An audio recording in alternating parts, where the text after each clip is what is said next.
On the sultry night of 8th of July 1961, the 19-year-old showgirl Christine Keeler was in the swimming pool at Cliveden when she heard voices approaching from the terrace. She had been larking about with her friend Stephen Ward, who rented a cottage at the foot of the estate, a law student called Noel Howard Jones, and a pretty young hitchhiker whom the three of them had picked up on the drive down from London. Usually, Ward asked permission to use the pool from the estate's owner, Bill Astor, but tonight Bill was occupied by a more sober dinner party in the main house. The pool was tucked away in a walled garden on the west side of the property, so the group thought nothing of going for an impromptu swim without giving Astor prior warning. The party grew raucous, and at some point Keeler shed her swimsuit in a bet. Up at the main house, the company at dinner included Field Marshal Ayub Khan, President of Pakistan, John Profumo, Secretary of State for War, and his film star wife, Valerie. The hosts were Bill Astor, who had inherited the house from his parents Waldorf and Nancy, and Bill's wife, Bronwyn. After dinner, the hosts decided to take advantage of the balmy night and suggested a stroll down to the swimming pool to show off a newly installed bronze statue of their son riding a dolphin. What the guests actually saw, as they rounded the corner into the walled garden, was the lithe form of Christine Keeler lifting herself from the pool and dashing across the patio, her feet making damp prints on the terracotta tiles. Profumo wasted no time in asking Bill for an introduction.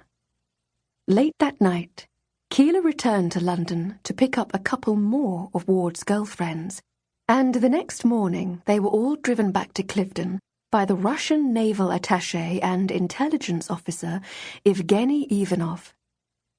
The group spent a lazy Sunday by Bill Astor's pool, where Ivanov challenged Profumo to a swimming race. Just before Keeler left that evening, Profumo, who, according to Ivanov, had been flirting outrageously with the young girl, asked for her contact details. Ivanov drove Christine back to Ward's flat, where the Soviet attaché would later claim they slept together. 2 days later, Profumo tracked Keeler down and arranged to meet her while his wife, Valerie, was visiting his Warwickshire constituency.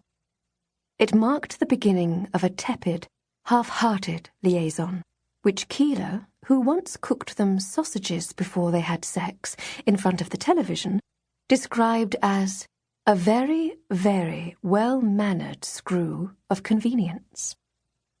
The weekend at Cliveden was the first act in a drama that would bring down a government and change the course of British history.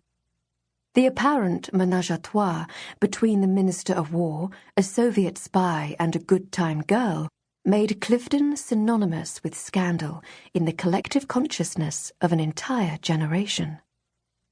But the outraged headlines and lurid scoops of the Profumo affair, as it came to be known, were nothing new. During its dawn in the 1660s, as much as its twilight in the 1960s, Cliveden was an emblem of elite misbehavior and intrigue. Indeed, the 350-year history of the house began when a powerful politician decided to build a secluded mansion in which to enjoy his affair with an ambitious courtesan not much older than Keeler. The courtesan was Anna Maria, Countess of Shrewsbury, and the politician George Villiers, Duke of Buckingham, a childhood friend of Charles II and one of the wealthiest men in England. When Buckingham bought Cliveden in the 1660s, it comprised 2 modest hunting lodges set within 400 acres of land. Over the following decade, he transformed it, landscaping the gardens and constructing a magnificent house as a monument to his scandalous affair with the Countess.